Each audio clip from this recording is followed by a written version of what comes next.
बच्चों, आज हम बाल भारती का पाठ 6 अहंकार इस कहानी का अच्छी तरह से वाचन करेंगे और अब आप लोग ये कहानी ध्यानपूर्वक सुनो।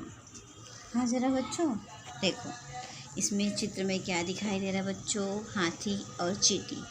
इस कहानी में पात्र हैं 3, हाथी, चींटी और एक है मैना।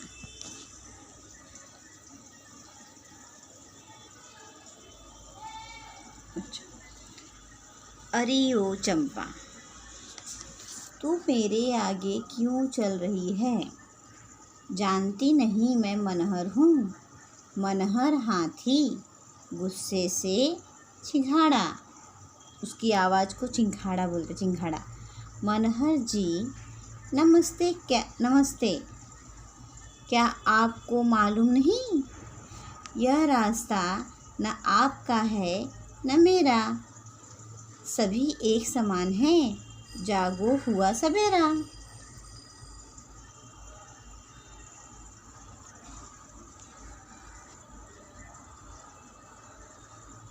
चंपा यह कहकर चंपा चींटी मुस्कराई।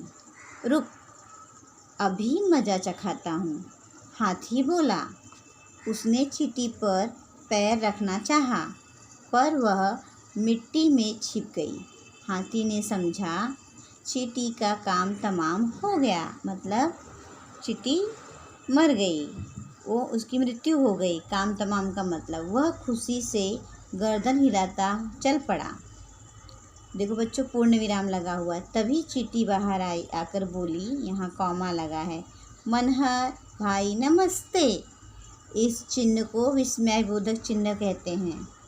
वो एकदम आश्चर्यचकित की बात होती है ना, उसको वहाँ पे लगाता है। अरे तू कहाँ से आ रही है? हाथी तिल मिलाया, उसको बहुत गुस्सा। अरे मैंने तो उसको मार दिया था, ये कहाँ से वापस आ गई? आपके पैर के तलवे से। देखो अवतरण चिन्ह लगा हुआ है। देखो बच्चों, जो कुछ बात बोली जाती है ना, उस बात को उतने जगहों पे ये कर लिया जाता है, वहाँ पे चिन्ह लगा दिया जाता है। चींटी ने जवाब दिया, लता पर जा बैठी। फिर क्या था? हाथी का गुस्सा और बढ़ गया। अब पास के नाले से उसने सूंड में पानी भरा और चींटी पर जोर से उछाला। देखो दिखाई दे रहा है बच्चों, चींटी पर जोर से उछाला। चींटी लता के बड़े पत्ते के पीछे छिप गई। थोड़ी देर बाद सामने आकर बोली, मनहर जी नमस्ते। अब तो हाथी गुस्से से पागल हो उठा। उसने पैर उठाया, तभी चींटी सामने की झाड़ी में घुस गई और उसको मारने के लिए हाथी ने झाड़ी पर धम्म से पैर पटका और चिल्लाकर कहा, अब तू कैसे बचेगी चंपा? फुनगी पर लगे फूल में छिपी चींटी बाहर आकर बोली, नमस्ते। वह फिर अपने रास्ते चल पड़ी। क्रोध में हाथी ने 2-3 बार कटीली झाड़ी पर पैर पटका। उसके पैर से खून बहने लगा। पेड़ पर बैठी मैना सब देख रही थी। बोल पड़ी, घमंड नहीं किसी का अच्छा, बड़ा हो चाहे छोटा, नीचा होता सिर अहंकारी का, मान लो मोटी मोटा। उसकी बात सुनकर मनहर हाथी ने चंपा चींटी से क्षमा मांगी।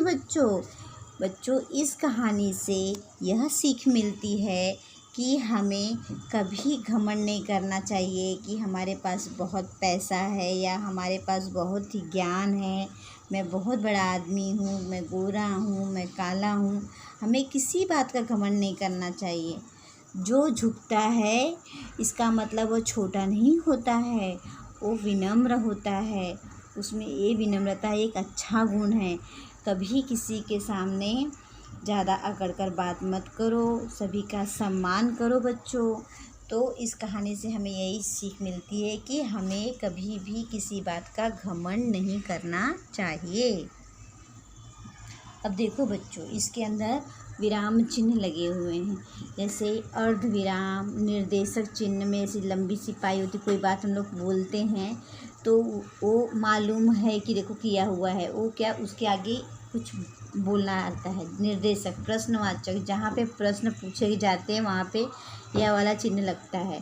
विस्मय बोधक चिन्ह में देखो खड़ी पाई जैसा रहता है और नीचे बिंदु रहता है। योजक चिन्ह में छोटा सा ऐसा मार्क रहता है आड़ी लाइन वाला। पूर्ण विराम में खड़ी पाही होता है। तो बच्चों, इस पाठ में छोटे छोटे कुछ प्रश्न रहेंगे और मैं आप लोगों को बाद में पूछूंगी। हाँ, तो आप इसका उत्तर मुझे लिख कर देना। नमस्ते बच्चों।